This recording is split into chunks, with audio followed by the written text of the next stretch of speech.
बिस्मिल्लाहिर्रहमानिर्रहीम। औरंगजेब सोहरवर्दी मेरा नाम है जी, और लोगों को मुफ्त पुरखुलूस मशवरे देना मेरा काम है। आज का सेशन बहुत वंडरफुल आपके लिए। आज हम बात करेंगे कि how to make decisions confidently. Confidence क्या चीज है, डिसीजन मेकिंग क्या चीज है, क्या प्रॉब्लम्स आती हैं आपको डिसीजन मेकिंग में, कैसे अच्छे वर्केबल डिसीजंस किए जा सकते हैं, चाहे वो घर हो, यूनिवर्सिटी हो, स्कूल हो, कॉलेज हो या कॉर्पोरेट हो। इसमें बहुत कोशिश करूंगा मैं कि हम प्रैक्टिकल बात करें, क्योंकि टाइम बहुत महदूद है हमारे पास। सिर्फ ये चीजें देखते जाइए ताकि आपका आहिस्ता आहिस्ता माइंड जो है वो इस सब्जेक्ट के साथ रिलेट कर जाए और इस क्लास में आप अपने आप को पाएं।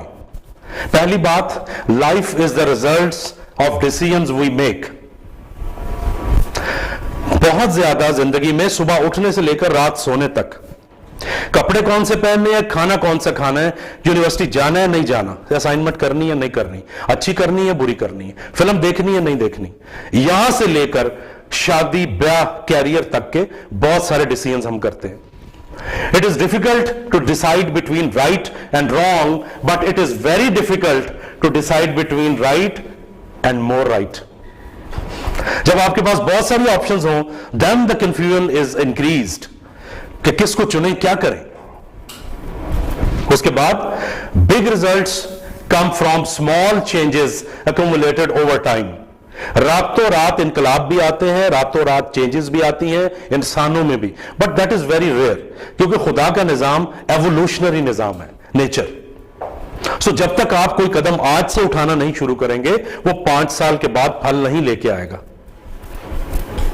छोटी छोटी चेंजेस जो है वो बड़े रिजल्ट्स देती हैं। अब ये सुनने के बाद देयर आर विजनरी पीपल जो इस हद तक कहना शुरू हो गए हैं, बल्कि कहते हैं अज़ल से, we do not make decisions, we make choices, decisions are made somewhere else। समझ आई? प्लीज गौर कीजिए, मे बी उम्र की नापुख्तगी की वजह से आप इसकी गहराई तक ना पहुंच पा रहे हो। The human beings only make choices, और वो समझते हैं कि हम फैसले कर रहे हैं, फैसले कहीं और होते हैं, तकदीर के फैसले। सो यहां तक भी लोग जो स्पिरिचुअल इंटेलिजेंस में है, जो सूफीइज्म में है, वो यहां तक बात करते हैं, और इसमें रियलिटी भी है। इसकी डिटेल में हम इसलिए नहीं जाना चाह रहे कि ये फिर अलहदा से एक पंडोरा बॉक्स खुल जाएगा। अब मैं टोटल प्रैक्टिकल आपकी तरफ जा रहा हूं, because the positive of time. Corporate decisions आप करते हैं, अपने इदारों में बैठ के करते हैं। आज हमने पर्सनल डिसीजन मेकिंग की ज्यादा बात करनी। कॉर्पोरेट डिसीजन मेकिंग का ये प्रोसेस है। स्ट्रेटेजिक डिसीजंस होते हैं सबसे टॉप पे, उसके बाद tactical and operational decisions. Board of directors and senior executive directors जो है वो स्ट्रेटेजिक डिसीजंस में इन्वॉल्व होते हैं, मैनेजर्स टैक्टिकल में, और supervisors and employees they are involve in the operational decisions. उसके बाद पर्सनल डिसीजन मेकिंग की बात है जी। ये जाती तौर पे भी इसकी पूरी एक कैलकुलेशन है, पूरी एक चेन है। कहा यह जाता है कि decision making process is a science, reaching to a decision is an art. Decision making process, science is a process and science, and reaching to a decision is an art.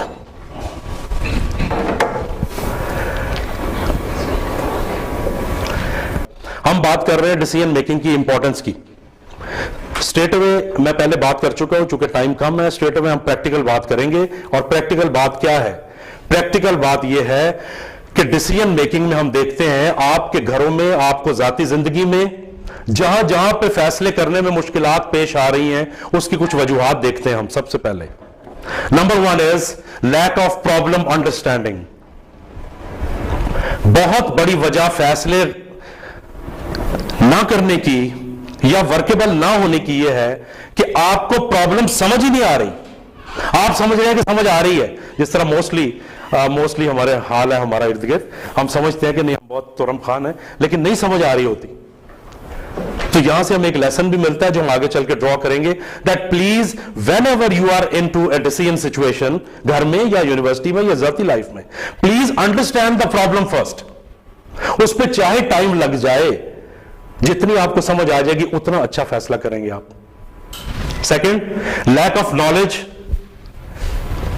Understanding भी नहीं हो रही, या अगर हो गई है तो आपका इल्म बहुत कम है उस मामले में।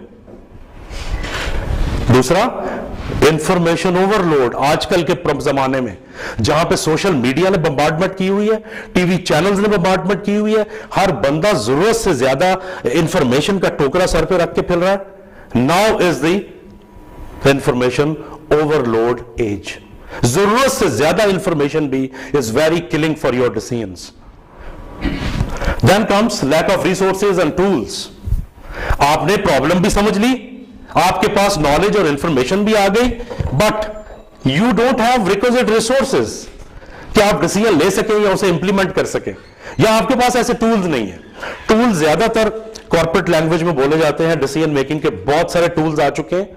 फाइनेंशियल सॉफ्टवेयर्स हैं, मार्केटिंग सॉफ्टवेयर्स हैं, एचआर सॉफ्टवेयर्स हैं, और बहुत सारी डिसीजन मेकिंग अब इजी हो चुकी है, बहुत रिलेटिवली इजी हो चुकी है। दरम्यान में अगर कोई बहुत इंपॉर्टेंट क्वेश्चन हो तो हाथ खड़ा कर दीजिएगा, अदरवाइज मैं बहुत सिंपल लेके चल रहा हूं, एंड पे हम क्वेश्चन आंसर सेशन कर लेंगे। Fears of consequences and loss. One of the top reasons कि हम फैसले नहीं करते या गलत कर लेते हैं, खौफ। हम हर वक्त खौफ में घिरे रहते हैं, खास तौर पे कॉन्सिक्वेंसेज का, कि होगा क्या, अगर ये हो गया तो बेड़ा गर्क हो जाएगा, बेइज्जती हो जाएगी, नुकसान हो जाएगा, मैं फेल हो जाऊंगा, मैं प्रॉब्लम आ जाएगी, and we don't take decisions. So जितना जितना आप खौफ दूर करते जाएंगे, you will become very very good and practical decision makers. Then is impulsive decisions without goal statement. ये ऑलमोस्ट सबका प्रॉब्लम है। अभी गपशप में मैंने आपके आने से पहले कुछ यहां मैं बातें कर रहा था, सर्वे किया एक प्रिंसटन यूनिवर्सिटी यूएसए ने, 82% people were found without any goal statement. और यहां पे हमारे यहां तो मेरा ख्याल है फिगर 92-95 को टच करना चाहिए। They don't have a proper goal statement, और आप फिर गोल स्टेटमेंट ना होने की वजह से 5 साल 10 साल मंसूबा नहीं है, कोई घर का भी नहीं है, अपना भी नहीं है, इसलिए इंपल्सिव डिसीजन लेते हैं कि डिसीजन करने के मौके पे जैसी कैफियत हुई उसी तरह का फैसला ले लिया। इंपल्सिव, गुस्से में है तो गुस्से वाला ले लिया, खुश है तो खुशी वाला ले लिया। Are you with me? जहां पे कोई कंफ्यूजन हो प्लीज मुझे हाथ खड़ा करके रोक लीजिएगा, because this is very very important कि आज आप फैसले करके उठें और नाचते हुए जाएं घरों को, तब मजा आएगा। नहीं चलो वैसे ना नाचना, लेकिन then is personality problems. Decision maker की personality is very very important. 5 main types of personalities चल रही है, मेयर्स ब्रिग भी चल रही है, और बिग 5 पर्सनालिटी ट्रेट्स भी चल रही हैं। आप किस पर्सनालिटी में है वो बहुत मैटर करता है। पर्सनालिटी की एक टाइप है कंसेंशियसनेस। ऐसे लोग बहुत तोल मोल के चलने के आदी होते हैं, बहुत एनालिटिकल होते हैं, they take a lot of time in decision making, they get lot of information before making decisions. The extroverts, they are just over confident type of chill people, they take decisions like that. So आपकी personality क्या है उसका भी असर पड़ेगा आपकी decision making की खसूसियत पे। Then comes too much options and alternatives. सारी चीजें अच्छी चल रही हैं लेकिन ऑप्शंस बहुत ज्यादा हैं, उसमें भी बंदा कंफ्यूज हो जाता है डिसीजन लेते वक्त। पहले ऑप्शंस कम थी, डिसीजन जल्दी हो जाते थे। अभी इंटरनेट की वजह से यूनिवर्सिटीज फैल गई हैं, इतने सब्जेक्ट्स निकल आए हैं कि अभी मास्टर्स और एमफिल के स्टूडेंट्स को मुसीबत पड़ी होती है कि क्या करें। सो ये ब्लेसिंग इन डिस्गाइज भी है, but it has become a very big and serious problem also कि क्या करें, कौन सी डिग्री में दाखिला लें। Then is negative results of past decisions. सुन लीजिए इसको गौर से। जिसकी जिंदगी में जिसने जितने फैसले किए हैं उसके रिजल्ट खराब आए हैं माजी में, वो उतना बुज़दिल, वो उतना डरेगा फैसले करते वक्त। और जिसकी जिंदगी में पिछले फैसलों के रिजल्ट की परसेंटेज ज्यादा है, वो उतना कॉन्फिडेंटली फैसले करेगा। सो अपनी पर्सनालिटी को प्लीज ध्यान में रखिए आप सब, और फिर एनालाइज कीजिए, तब आप इस काबिल हो सकेंगे यहां से उठ के जाने के बाद that you will be able to make decisions. अपनी पर्सनालिटी को रख लिए, इसलिए पूरी ये चीज मैंने आपकी पर्सनालिटी के मुताबिक तैयार की है। Then is peer and family pressure. हमारी सोसाइटी में खास तौर पे अभी हम भाग रहे हैं, वैसे इससे काफी निकलने की कोशिश कर रहे हैं। दोस्तों का प्रेशर बहुत होता है, मत करें, नुकसान हो जाएगा, प्रॉब्लम हो जाएगी, लोग क्या कहेंगे, खानदान क्या कहेगा, हाँ हमारे तो खानदान में पहले ऐसे कभी नहीं हुआ, तुम ये क्या रेसलिंग करने चल पड़ी हो, तुम ये क्या करने लग गए हो भाई। सो पीयर प्रेशर आपको बहुत ज्यादा। दूसरा जो सरकारी तौर पे यहां पे कल्चर है, कॉर्पोरेट कल्चर, सिफारिश का चूंकि पाकिस्तान में बहुत दौर है, लिहाजा लास्ट मंथ पाकिस्तान रेंजर्स के बहुत सारे स्कूल्स और कॉलेजेस भी हैं, अगर आपकी कोई वाकफियत हो तो बहुत सारे स्कूल्स और कॉलेजेस भी हैं रेंजर्स वालों के। उन्होंने तमाम प्रिंसिपल्स को इकट्ठा किया, देवर अबाउट सो मेनी हॉल में, और उन्होंने मुझे कहा जी इनको डिसीजन मेकिंग पे आप जरा बात करें इनके साथ। उनके साथ जरा टाइम ज्यादा था, काफी पर्सनल इंटरेक्शन भी हुआ कि एज ए प्रिंसिपल आपको क्या क्या प्रॉब्लम्स आ रही हैं, और ऐसी ऐसी चीजें उनको यहां से मिली कि वहां पे वो कह के गए, जिस तरह आज आप इंशाल्लाह कह के जाएंगे कि हम ये डिसीजन करने वाले हैं। इतनी ज्यादा सिफारिशें, और जब जाती तौर पे उनसे बात करो तो पता चलता है कॉलेज के या स्कूल के 50% डिसीजंस पेंडिंग पड़े हुए हैं, सिर्फ इस वजह से कि सिफारिशें बहुत आ रही। तो जाती तौर पे सिफारिश का इतना अमल दखल शायद ना हो, लेकिन पीयर प्रेशर इज एनॉर्मस। मां बाप का, दोस्तों का, रिश्तेदारों का, सोसाइटी का प्रेशर बहुत आपको अंडर प्रेशर रखता है to take decisions. Then, last but not the least, lack of will and faith. Lack of will mean कि जितना ज्यादा आपका दिल पुरजोश होगा उस काम को करने के लिए, उतना आप फैसला करेंगे। जितने दिल में जोश की कमी होगी उतना फैसला नहीं करेंगे आप। So your passion also dictates कि फैसला करना है या नहीं करना। थैंक यू वेरी मच, आपकी मुस्कुराहट मुझे बड़ा हौसला दे रही है दैट आपको समझ आ रही हैं चीजें। Thank you very much. Then is the faith. आप क्रिश्चियन हैं, हिंदू हैं, बौद्ध हैं, मुसलमान हैं, जो भी हैं, जिसको भी पूछते हैं, जितना फेथ उस पर कम होगा कि लिखा किसने है, तकदीर क्या चीज है, जो होगा मंजूर खुदा होगा, इज्जत जिल्लत अल्लाह के हाथ में है, नुकसान अल्लाह के, जितनी ये चीजें आपकी स्ट्रांग होंगी आप उतना फैसला धड़ल्ले से करेंगे। जितनी ये चीजें कमजोर होंगी, आप आम लोगों की तरह बुतों को पूज रहे होंगे, बगैर फेथ के पूज रहे होंगे, उतना आप डरेंगे। सो ये टाइम डिसीजन मेकर्स के लिए, वली अल्लाह के लिए, वली अल्लाह बनने का one of the best opportunity is to make decisions fearlessly, just faith in God. I thought this was faith in yourself. That's what I meant with this. अच्छा, ओके, नो मैं okay, वो हम चलेंगे पॉजिटिव चीजों पे। Personality की बात हो गई, फेथ इन योरसेल्फ पे, उस पे चलेंगे हम जब हम कॉन्फिडेंस की बात करेंगे। दिस इज दैट फेथ जिस भी पावर के साथ आप कनेक्टेड, जी, जिसके साथ भी आप कनेक्टेड है। I hope so far so good. अपने ऊपर लागू कीजिए प्लीज, आप भी खास तौर पे, एंड जस्ट मेक डिसीजन। जो आपने रोका हुआ पिछले कितने महीनों से,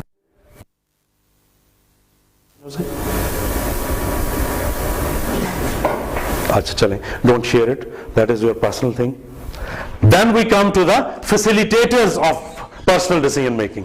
वो कौन सी चीजें ऐसी हैं जो आपको फैसिलिटेट करती हैं, जो आपको मदद करती हैं, जो आपको पुश करती हैं towards making decisions. Number 1 is personality of the decision maker and the faith. Personality में भी फेथ आ जाता है। अगर आप एक्सट्रोवर्ट हैं, यू आर मोर कॉन्फिडेंट। आज हमने कॉन्फिडेंस पे भी बात करनी है थोड़ी सी। मैं पूरा चाह रहा हूं कि इस सेशन को 12 मसाले की चार्ट बना दिया जाए आपके लिए। I am trying that. So पहले personality of the decision maker आ गया, आपकी मदद करेगी।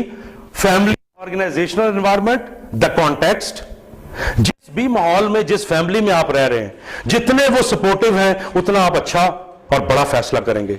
जितना वो डिस्करेजिंग है उतना आप कमजोर फैसला करेंगे या नहीं करेंगे। आपकी माली हालत, जिस सिचुएशन में आप फैसला कर रहे हैं वो अगर फेवरेबल है, आपकी नर्व टेस्टिंग नहीं है। बाज़ औक़ात ऐसा भी होता है कि सिचुएशन ने इतना टेंस कर दिया है कि उस टेंशन की अजियत की वजह से लोग फैसला कर लेते हैं कि करना है। सो नेगेटिव सिचुएशन भी है इस बात की कि आप जितना ज्यादा आपको ये चीजें फेवर करेंगी, कॉन्टेक्स्ट फेवर करेगा, एनवायरनमेंट फेवर करेगा, उतना आप अच्छा डिसीजन लेंगे। सो अपनी अपनी जात के हवाले से आप इसको देखते जाइए कि क्या आपके घर की पॉलिसीज, आपके घर का कल्चर, क्या आपके इर्द गिर्द के दोस्त और रिश्तेदार सपोर्टिव है आपके। अगर वो सपोर्टिव है तो you will take good decisions, bold decisions. अगर वो नहीं है, you will spoil your life. एक मिनट प्लीज मैम, ये बहुत आसान सा और यूजुअल क्वेश्चन है, लेकिन ये इसलिए आता है कि हम इल्म के उस दरिया में गए ही नहीं जहां पे हमने सीखा हो कि पर्सनालिटी अपनी कैसे डेवलप करते हैं, कॉन्फिडेंस कैसे बिल्ड करते हैं, कौन सी सिचुएशंस में से कैसे निकलते हैं। देयर आर सर्टन पीपल, आप फाइंड आउट कर लीजिए और you are able to do it, कि जिनसे पीछा छुड़ाया जा सकता है। मे बी कोई एक आधा निकल आए, उससे छुड़ा ले। नंबर 2, जिनसे अभी नहीं छुड़ाया जा सकता लेकिन छुड़ाया जा सकता है, उनको नोट कर लें, उनके साथ अपना इंटरेक्शन कम कर लें. There will be some people, unfortunately, वो पेरेंट्स हो सकते हैं, वो बच्चे हो सकते हैं, वो मियां हो सकता है, बीवी हो सकती है. If that is the situation, that is very tactful handling की रिक्वायर्ड है उसके लिए सब्र चाहिए, मौके का इंतजार चाहिए.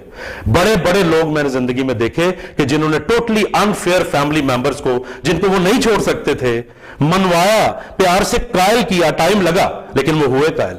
चूंकि हम में सलाहियत नहीं है, चूंकि हम हर वक्त टेंशन में रहते हैं, लिहाजा हमें आसान हल ये नजर आता है, नंबर 1 छोड़ दो फौरन, नंबर 2 अपने मिशन को छोड़ दो. सो जो हमारी पर्सनालिटी डेवलप होती है, हम में हौसला पैदा होता है, हम में सलाहियतें पैदा होती हैं बातचीत की. मोस्टली तो हम अपने घरों में अपनी गुफ्तगू से डिसीजंस का बेड़ा गर्क करवा लेते हैं. मां या बाप ने मानना भी अगर हो तो वो नहीं मानते, because we are unable to convey in a proper tone, in a proper way, with proper logics, with proper mathematical calculations. कि जी इसका फायदा ये है, इसका नुकसान ये है. So आज के सेशन ये जो हो रहा है, इसका ताल्लुक किसी और से नहीं है सिवाय आपके से. आपने कैसे अपने आप को इंप्रूव करना है ताकि आप दूसरों को भी टैकल कर सकें. अभी यहां पे हम लोग बैठे हैं ना, दूसरी दुनिया तो नहीं बैठी जिसके साथ आप इंटरेक्ट कर रहे हैं. Then comes training. इस तरह की ट्रेनिंग से डिसीजन मेकिंग की बाहर के मुल्कों में, एशिया में, सिंगापुर में बहुत ट्रेनिंग्स होती है. पाकिस्तान में भी ये ट्रेंड आ गया है कि कॉर्पोरेट ट्रेनिंग्स चल रही है डिसीजन मेकिंग की. इन ट्रेनिंग्स में इस तरह के सेमिनार से भी इंशाअल्लाह ताला आपको मदद मिलती है बहुत सारी. देन जैसा कि मैंने पहले कहा, स्ट्रॉन्ग डिजायर. हम मोस्टली अपनी जिंदगी आधी अधूरी गुजारते हैं विदाउट मच ऑफ पैशन, और खास तौर पे उसका आगाज स्कूल, कॉलेज, यूनिवर्सिटी से हो जाता है. आजकल कौन सी डिग्री चल रही है जी, चलो इसमें दाखिला ले लो, जॉब कहीं पे भी मिल जाए. एचआर मैनेजमेंट की डिग्री की हुई स्टूडेंट्स ने मेरे, और जॉब कहां कर रहे हैं, सप्लाई चेन मैनेजमेंट में. 2 साल बाद धक्के खा के निकल जाएंगे, फिर सप्लाई चेन में एमबीए करेंगे. सो चूंकि पैशन नहीं है, चूंकि पर्पस क्लियर नहीं है, इसलिए डिसीजंस भी गलत होते हैं, डिसीजंस भी पैशनलेस होते हैं. सो अगर आपका जो भी फैसला करना है आपने, उसमें जितना ज्यादा आपकी ख्वाहिश, आपका पैशन होगा, उतना ज्यादा आप फैसला करने के काबिल हो सकेंगे. और लास्ट जो हमने बात कही थी, बट नॉट द लीस्ट, इसको हम डिटेल से और भी बात करेंगे, क्लियर विजन. अल्लाह ताला ने कुरान पाक में कहा कि अल्लाह पाक जिसकी बेहतरी का फैसला फरमाते हैं उसको शऊर अता फरमा देते हैं. This is the biggest blessing and the biggest difference between animals and humans. Any human which is not visionary, not using the mind, is equal to an animal. So जिसकी विजन जितनी ज्यादा तगड़ी है, अब आप में से जितनी ज्यादा जल्दी, कई लोग हैं with due respect to ma'am, 60 साल की उम्र के बाद भी विजन क्लियर नहीं होती, ऑब्जेक्टिव्स नहीं पता होते, बस गुजार देती है जी लाइफ. और कई ऐसे हैं जो 20-25 साल में क्लियर हो जाते हैं कि नहीं मैंने ये पाना करना है. There are people around me in a very young age, they have a very clear purpose of life. कुछ गाइड भी उनको किया जाता है, लेकिन कुछ हैं जो हालात से भी सीख लेते हैं. सो आप में से जो बैठे हुए हैं, वो जिस स्टेज पे हैं, जितनी क्लियर जिसकी विजन है और पर्पस है कि मैंने करना क्या है जिंदगी में, वो उतना अच्छा डिसीजन मेकर बनेगा और दूसरों से आगे निकलेगा. So this was the positive facilitators. कोई क्वेश्चन अगर अभी भी बॉदर कर रहा हो, वैसे तो एंड पे हम करेंगे. ये एक बड़ा मजेदार सिंड्रोम है, I know better. This is the indication of poorest decision makers. नाकाम तरीन लोगों की रिसर्च जो हुई है, या उसकी रिसर्च की जाए तो one of the top quality ये निकलती है, आई नो बेटर. उसकी वजह से इंफॉर्मेशन के दरवाजे वो बंद करते हैं, उसकी वजह से मशवरों के दरवाजे बंद करते हैं, उसकी वजह से उनका दिमाग आगे क्रिएटिव वेज ऑफ थिंकिंग सोचना बंद कर देता है. And they are trapped into a situation जहां पे वो ये समझ रहे हैं. अभी आते हुए एक मेरे प्यारे दोस्त ने, अभी सीढ़ियां चढ़ते हुए मैंने उसको कहा कि आप बहुत कमजोर लग रहे हैं, आप बीमार थे. कहते no I am all right. मैं कहा no you are not all right, you are be all right. I can see a pale eyes और I can see A एलिंग body. सो अगर वो ये नहीं समझेंगे तो दवाई भी नहीं खाएंगे, ऐसे ही है ना, और बीमार और होते रहेंगे. सो खुदा ना करे कि आप में ये चीज हो, अगर है तो प्लीज इसको जितनी जल्दी दूर कर सकते हैं आप कीजिए. हम चूंकि उसकी तरफ जा रहे हैं, कॉन्फिडेंस की तरफ और डिसीजन मेकिंग की तरफ. ये 4-5 स्टाइल्स लोगों ने रिसर्च करके दरियाफ्त किए. प्लीज अपना आप स्टाइल फाइंड आउट कीजिए. What are you? Are you an autocrated decision maker कि जो मन में आया बस कर दिया? Damn care about parents and family and teacher and all. I like it, I will do it. Autocratic है और आके अपना फैसला इंपोज कर देते हैं, या आप कंसल्टेटिव है, फैसला खुद करते हैं लेकिन मशवरे के बाद, काफी सारे मशवरे करने के बाद। तीसरा स्टाइल इज कंसेंसस। ये पाकिस्तान में तो कभी कामयाब नहीं हो सकता। आप कंसेंसस जनरेट करते हैं, सब लोगों से जमहूरियत की तरह राय पूछते हैं। That is very painful and times taking, but ये भी एक स्टाइल है। कई लोग ऐसे हैं जो कि अक्सरियत की राय से फैसला कर लेते हैं। Then is creative. इस पे एंड पे हमने बात करनी है। जैसे मैंने आपको पहले कहा कि जो कुएं में डुबकियां लगा रहा है उसको पता ही नहीं कि दरिया के जानवर क्या हैं, और जो दरिया में उसको पता ही नहीं समुंदर क्या है। लोग कहां कहां पे पहुंच गए हैं। आज हम इसकी जब बात करेंगे तो आप खुद देखेंगे कि कितने मजेदार तरीके डिसीजन मेकिंग के निकल आए। डिसीजन मेकिंग है, ये होता है कि सिचुएशन के मुताबिक you may be autocratic, command decision हो गया, and then there is a situation where you have a consensus, and then there is a situation where you consult somebody, and then there is a situation you have a creative decision making. Wonderful ma'am, wonderful. जी जी, सही कहा आपने बिल्कुल। मतलब कुछ जैसे आप छोटे बच्चे हैं आपके, एक तरीके से कमांड डिसीजन होता है कि अम्मा ने फैसला कर दिया, बच्चों हैव टू डू इट। फिर then your children grow older, then you consult your husband and you consult other people. इस तरीके से हर सिचुएशन के मुताबिक डिसीजन मेकिंग होती है। बात हो गई आप? Thank you very much ma'am. ये आपने अपनी बात की है ना, it's not applicable on all. जो आपने तस्वीर खींची है उस तस्वीर के लिए one has to be very very flexible, which is very rare. अगर आपकी ये पर्सनैलिटी है तो one of the best decision makers हैं आप, कि जी हर सिचुएशन के मुताबिक आप अगर रोल इख्तियार करते हैं, it means you are flexible, you are understanding. लेकिन अमूमन ऐसा नहीं होता। तो अगर आप में ये सलाहियत भी है तो ये चारों को या तीनों को अपना लेना भी कोई बुरी बात नहीं है। बट क्रिएटिव डिसीजन मेकिंग कह देना कि वो सारे करते हैं, that is slightly an overstatement, because creativity doesn't belong to all. इसके तरीके क्या है वो जब हम देखेंगे तो हमें आइडिया होगा कि वाकई हम तो रिवायती तरीकों को क्रिएटिव समझ रहे थे। क्रिएटिव तरीकाज आर नॉट ऑर्डिनरी तरीकाज जो कि हमारी फैमिली में या हमारे मुल्क में चलते आए हैं। No, not at all, they are other than that. इसीलिए लोग सबसे ज्यादा मुखालफत बर्दाश्त करते हैं, वो आर क्रिएटिव डिसीजन मेकर्स। ठीक है जी।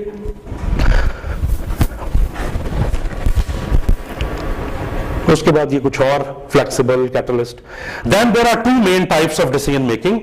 One is scientific process decision making, second is intuitive decision making. Process decision making means कि आप अपनी तमाम पर्सनालिटी, तमाम हालात, तमाम इंफॉर्मेशन को जहन में रखते हुए डिसीजन मेकिंग का पूरा प्रोसेस अपनाते हैं, जो हम आगे चल के देखेंगे। और इंट्यूटिव का मतलब you believe your gut feeling. जब आपने डिसीजन करना है उस वक्त जो आपके दिमाग में आ गया, जो आपकी इंट्यूशन ने कह दिया, यू डू दैट। कहा यह जाता है, जिस तरह पहले मैंने अर्ज किया, कि अगर आपकी फ्लेक्सिबल पर्सनालिटी है और आप पिछले जो चारों स्टाइल थे डिसीजन मेकिंग के, उनको किसी ना किसी तरह कोऑर्डिनेट करके अप्लाई कर सकते हैं, you are one of the best. लेकिन ऐसी पर्सनालिटीज चूंकि बहुत कम होती हैं, इसलिए दैट्स वेरी डिफिकल्ट। बिल्कुल इसी तरीके से कहा यह जाता है कि जो अच्छे डिसीजन मेकर्स हैं, खासतौर पर कॉर्पोरेट सेक्टर में, या जिन्होंने घरों के, पंचायतों के बड़े बड़े फैसले करने होते हैं, मे भी उन्होंने ये लेक्चर नहीं लिया हुआ, मे भी उन्होंने वो बुक्स नहीं पढ़ी हुई, बट वो पूरा प्रोसेस एडॉप्ट जरूर करते हैं, लेकिन फैसला उस पूरे प्रोसेस के बेस पे अपनी गट से, अपनी अकल से, अपनी इंट्यूशन से करते हैं। सो वो जब दोनों तरीकों को कंबाइन कर लेते हैं तो रिजल्ट आर मच बेटर। लेकिन इसका भी कोई साइंटिफिक मेथड या मैथमेटिकल फार्मूला नहीं है कि आपने यही करना है, अगर ये करना है तो ये नहीं करना। So it's up to you कि आप पूरा प्रोसेस भी अडॉप्ट कीजिए, और उसके बाद अगर आपकी विजन, आपका पैशन उस मौके पे कहता है कि 19-20 का फर्क तो आ रहा है, लेकिन जस्ट डू इट, तो डू इट। अब आप ठीक हो गया, समझ आ रही है अभी बात? 15-20 मिनट पहले जो सिचुएशन थी अब तो नहीं है ना वो। Thank you. यही हम चाहते हैं कि आप बहुत खुशी खुशी यहां बैठे और अपनी जिंदगी के लिए बहुत कुछ लेके जाएं यहां से। ये जनाब आगे प्रोसेस आ गया, एक साइंटिफिक प्रोसेस आ गया डिसीजन मेकिंग का, कि जब भी आपको कोई जिंदगी का फैसला करना हो तो पहले जितनी चीजें आपने देखी और सीखी है वो आपको बहुत मदद करेंगी। ये एक प्रोसेस है जो साइंसदानों ने मुख्तलिफ रिसर्च करके इजाद किया हुआ है कि सबसे पहले आप आइडेंटिफाई द प्रॉब्लम, गौर से समझे पहले ये मुसीबत है क्या, और जैसे मैंने पहले अर्ज किया था, most of us don't understand, और चूंकि आजकल जल्दी और बदहवासी में होते हैं इसलिए कहते हैं कि नहीं समझ आ गई समझ कर लेंगे। अच्छे डिसीजन मेकर की क्वालिटीज की top most quality is composer. अच्छे लीडर जितने भी आप दुनिया में देखें, बड़ी बड़ी मल्टीनेशनल कंपनीज के जो चीफ एग्जीक्यूटिव्स हैं उनको देखें, उनकी बुक्स पढ़ें, उनकी खुसूसियात पढ़ें, तो सबसे बड़ी क्वालिटीज में एक क्वालिटी नजर आती है, they don't break down under pressure. और हमारे यहां तो प्रॉब्लम यह है कि लाइट चली जाए तो हम टेंशन में आ जाते हैं। अच्छी से अच्छी कुर्सी पे बैठने का शौक है, 5, 10, 15 लाख तनख्वाह लेने का शौक है, लेकिन उस सीट पे बैठ के जो डिसीजंस करने हैं, जो क्राइसिस बर्दाश्त करने हैं, वो नर्व्स ही नहीं है।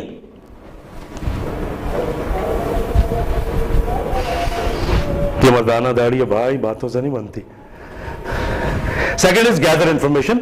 जितने आपके रिसोर्सेज हैं, सोर्सेज हैं, मैक्सिमम पॉसिबल इंफॉर्मेशन ले लीजिए। मैक्सिमम पॉसिबल मैंने कहा, ना अंडर इंफॉर्मेशन ना over information. Then is identify alternatives.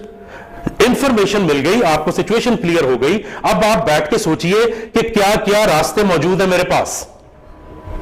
1, 2, 3, 4, 5, 6 जितने आप लॉजिकल ऑल्टरनेटिव समझते हैं उनको आप लिस्ट डाउन कर लें। Then is predict the immediate and long term consequences.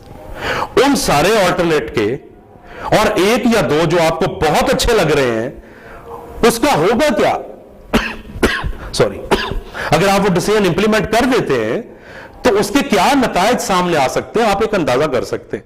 100% कोई भी प्रेडिक्ट नहीं कर सकता, बट यू कैन इमेजिन कि क्या हो सकता है। उसके बाद मेक द बेस्ट चॉइस। जब बेस्ट चॉइस आपने कर ली कि ये करना है, तो फिर act please. 70% of the decisions fail because decision के बाद वो इंप्लीमेंट ही नहीं होते। सो इंप्लीमेंट इट, लेकिन इंप्लीमेंट करने के बाद भी आपने चिल नहीं करना। chill.com से पहले आपने evaluate.com करना है। हर कुछ अरसे के बाद उस फैसले के नतायज को देखना है, और अभी भी अगर कोई गलती की गुंजाइश है तो उसको दुरुस्त करना है। यह पूरा एक प्रोसेस है, जब तक रिजल्ट सामने नहीं आ जाते। हम समझते हैं कि शायद डिसीजन ले लिया, दैट्स इनफ। नो, एक अगला प्रोसेस शुरू हो गया कि भाई डिसीजन तो चलो ले लिया था, जैसे भी हालात थे, जैसी भी सोच थी, लेकिन अब इसको एवेलुएट तो कर लो। And there are people, there are big multinational giant companies who even take U turn कि नहीं, कोई बात नहीं, जितना टाइम पैसा जाया होना था हो गया, वापस यू टर्न करो, ये फैसला रिवर्स करो, क्योंकि उसके बहुत ज्यादा नुकसान हो सकते हैं। इसी तरीके से आपकी जिंदगी में भी ऐसा हो सकता है कि आपने कोई एक डिसीजन किया इन सारी चीजों को ज़हन में रखते हुए, लेकिन वो उसके रिजल्ट्स नहीं आ रहे, उसके रिजल्ट्स वो नहीं आ रहे, तो ओके, आप उसको परसिस्ट करो, जो खामियां, कमियां, कोताहियां हैं वो दूर करो, लेकिन एक टाइम लिमिट मुकर्रर कर लीजिए आप कि इस हद तक भी अगर रिजल्ट्स अच्छे ना आए तो आई विल रिवर्स। ये है अक्लमंद लोगों की निशानी, जो लीडर बनते हैं, जो चैंपियन बनते हैं, जो दूसरों से आगे निकलते हैं। सो आपको बहुत मदद मिल सकती है, मुशावरत भी मिल सकती है, but it is you who is the one to take decisions, nobody else, nobody else.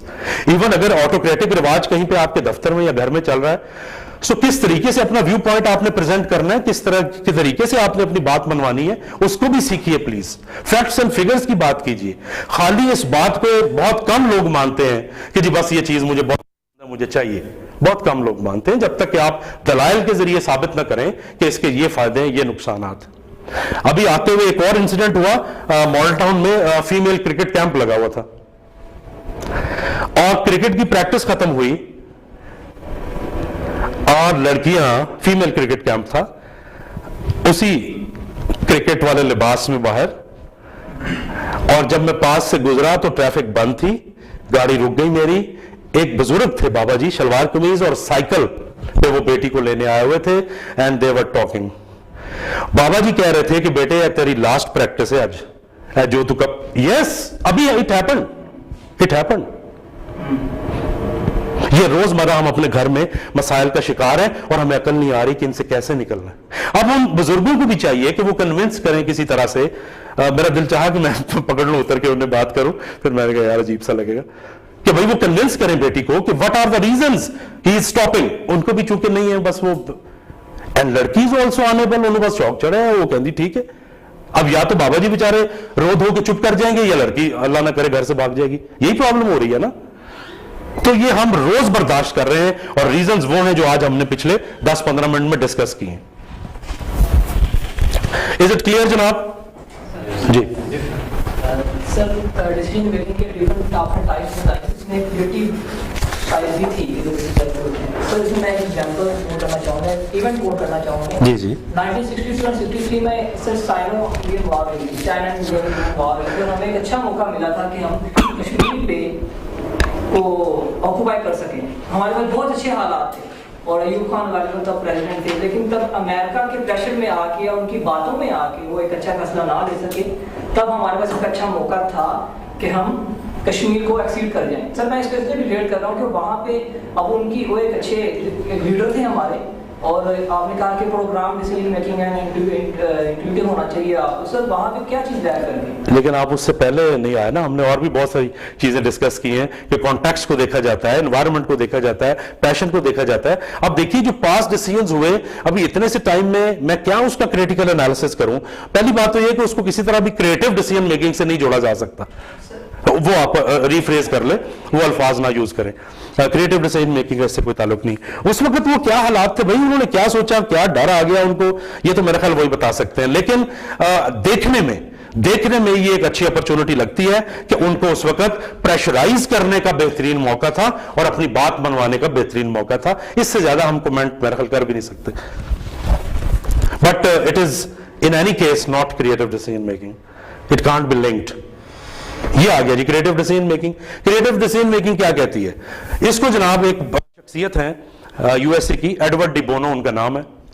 उन्होंने सोच सोच के एक नया तरीका निकाला। उन्होंने कहा कि जनाब लेटरल थिंकिंग, एक है वर्टिकल डाइवर्जेंट वर्टिकल थिंकिंग, एक है लेटरल थिंकिंग। इसी तरह एक कन्वर्जेंट थिंकिंग, कन्वर्ज होने वाली, एक डाइवर्जेंट थिंकिंग। सो लेटरल थिंकिंग उन्होंने वर्टिकल थिंकिंग से बनाया। वर्टिकल थिंकिंग का मतलब जो आज से पहले तक होता आया है, जो मेरा तजर्बा है, जो मेरी अकल है, वो यही कहती है, लिहाजा यही होगा। This is vertical thinking. उन्होंने कहा हटो भाई इससे, तोड़ो इसको, जो कुछ आज तक हुआ उससे बाहर निकलो, find different ways of analysing problems and making decisions. उसको उन्होंने lateral thinking, creative decision making का उसका हैट जो है वो एडवर्ड डी बोनो के सर पड़ा, क्योंकि उन्होंने 6 हैट इजाद किए इसके क्रिएटिव डिसीजन मेकिंग के। ये लेकिन इसके लिए उन्होंने कहा कि बहुत रिस्क टेकर्स, बहुत कॉन्फिडेंट लोग, बड़े इनकलाबी लोग ये डिसीजन कर सकते हैं, आम लोग नहीं। क्योंकि आम लोगों की बात में ये समझ नहीं आते। मसलन छोटी सी बात हो, अगर किसी को घर में कोई बुखार या कोई चीज हो जाए तो इवन रिश्तेदार और मोहल्लेदार दूसरी जगह पे जाने नहीं देते कि पिछली दफा भी हमारे बेटे को ये हुआ था, हम फलानी जगह पे लेके गए थे, लिहाजा आप भी वहां जाएं। इसके अलावा और कोई इलाज ही नहीं है इसका। जिसने शहर की बाहर या पाकिस्तान के बाहर दुनिया नहीं देखी वो यही कहेगा। जिसने इस दुनिया के बाहर रूहानी दुनिया को एक्सपीरियंस नहीं किया वो मानता ही नहीं, वो कहता पागल हो गए ना, ये क्या बातें कर रहे हैं। सो आपको इस तरह की बातें सुननी पड़ेंगी and majority of us like that. So creative decision making के रिजल्ट्स बहुत बेहतर है, बहुत अच्छे हैं, बहुत ज्यादा है। But you got to be a confident person, you got to be a risk taker, ये इसकी शर्त है। एंड तीसरी शर्त, अगर क्रिएटिव डिसीजन मेकिंग करनी है तो दिमाग भी क्रिएटिव होना चाहिए। ये नहीं है कि आम कोई भी बंदा उठ के क्रिएटिव डिसीजन मेकिंग कर ले, उसके लिए दिमाग भी आर्टिस्ट वाला, फ्रेश माइंड, इनोवेटिव माइंड, दूर तक सोचने वाला माइंड, कलरफुल माइंड, ये खसूसियात उन्होंने बयान की हैं। ये सारी ये 6 हैट उन्होंने पहनाए और उन्होंने कहा कि जब भी एक एक्सरसाइज भी होती है डिसीजन मेकिंग की वर्कशॉप्स में, मैं भी करवाता हूं, कि जो भी आप हैट पहनते हैं उसी तरह का फिर आप डिसीजन करते हैं। ये सारे आगे उसकी डिटेल आ गई एडवर्ड डी बोनो की, और उसकी मिसाल जैसे मैं आपको दे चुका हूं। अब आप लोगों में अगर जरूरत है ये, यू कैन अडॉप्ट इट। इसके रिजल्ट्स बहुत ज्यादा मिलेंगे आपको, लेकिन तनकीद भी और मुखालफत भी ज्यादा बर्दाश्त करनी पड़ेगी, क्योंकि लोग आम बात, रेगुलर बात सुनने के आदी हैं, वो डिसीजन देखने और सुनने के आदी हैं जो वो सारी उम्र देखते और सुनते आए हैं। They can't imagine that something new also can happen. और इंसान बुनियादी तौर पर चूंकि चेंज रेजिस्टेंट है, इवन यहां पे बैठे हुए मैं इनको कहूं कि आप जरा इधर आ जाइए, विद ड्यू रिस्पेक्ट, आपकी बात नहीं कर रहा, तो ये कहेंगे ये अच्छी भली में बैठी हुई थी, क्यों उठा दिया मुझे। This is a human psyche. तो इतनी बड़ी बात हो, और कई लोग मैंने ऐसे देखे कि उनका कोई वास्ता नहीं है, वो फिर भी तनकीद करते हैं, ओ भाई तेरा क्या वास्ता है यार, तेरा क्या लेने देना भाई मेरे डिसीजन से। बट चूंकि हम इवन सुनने की भी आदी नहीं है अनट्रेडिशनल चीजों को, लिहाजा ये करने के लिए you got to be more daring, लेकिन उसके रिजल्ट्स दूसरों से ज्यादा बेहतर है। ये उन्होंने मुख्तलिफ टूल्स बनाए हुए इसके, ये कभी वर्कशॉप का मौका मिला तो इंशाल्लाह आपके साथ बात होगी। अब हम चलते हैं कुछ मजेदार चीजों की तरफ before we go on to the confidence building, और वो मजेदार चीजें ये हैं, आपको फैसला करना है। और ये बड़े हॉल में वो कहां गए बिलाल भाई, बिलाल भाई जो पुलिस वालों की ट्रेनिंग मैंने करवाई, तो वो 200-250 लोग थे, बाल भरा हुआ था, तो वहां पे शोर और एक्साइटमेंट का मजा कुछ और आता है ना। तो ये स्टेटमेंट मैंने कहा जी पहले आप सब खड़े हो जाए, 250 लोग खड़े हो गए, मैंने कहा जी पहले आप दिल में पढ़े, उन्होंने दिल में पढ़ी, अब मैंने कहा ऊंची पढ़े। एक दफा मैंने कहा, उसके बाद वो चुप ही ना हो, इतने एक्साइटेड हो गए वो पढ़ते पढ़ते, और फिर मैंने कहा घबराना नहीं, ये होगा। क्यों होगा? फिर मैंने ये तस्वीर दिखाई। अगर आपने ये ठान लिया तो ये किताबी बातें नहीं है, वो वीडियो में भी उन्होंने रिपीट की हुई है मेरी बात। जब ये बात होती थी ना कोई ऑनेस्टी की और उसकी, तो मैं कहता था ये किताबी बातें, वो कहते थे नहीं है, these are not bookish thing. जिनको ट्रेडिशनल लोग, जिनको बुज़दिल लोग, जिनको रिजिड माइंडेड लोग ये कह के कारपेट के नीचे फेंक देते हैं कि ऐसा ना कभी देखा ना सुना, ना कभी हुआ ना होगा, ये किताबी बातें हैं सब। नो, ये किताबी बातें नहीं है। लोग खुशकिस्मती से इस मुल्क में, इस शहर में अप्लाई कर रहे हैं वो बहुत कम, लेकिन दे आर डूइंग इट, और उसके रिजल्ट्स निकल रहे हैं। सो ये आपने अगर आज के बाद ठान लिया, अल्लाह आपको लंबी उम्र दे सबको, जितनी आप जिएंगे इंशाल्लाह बेहतर जिएंगे।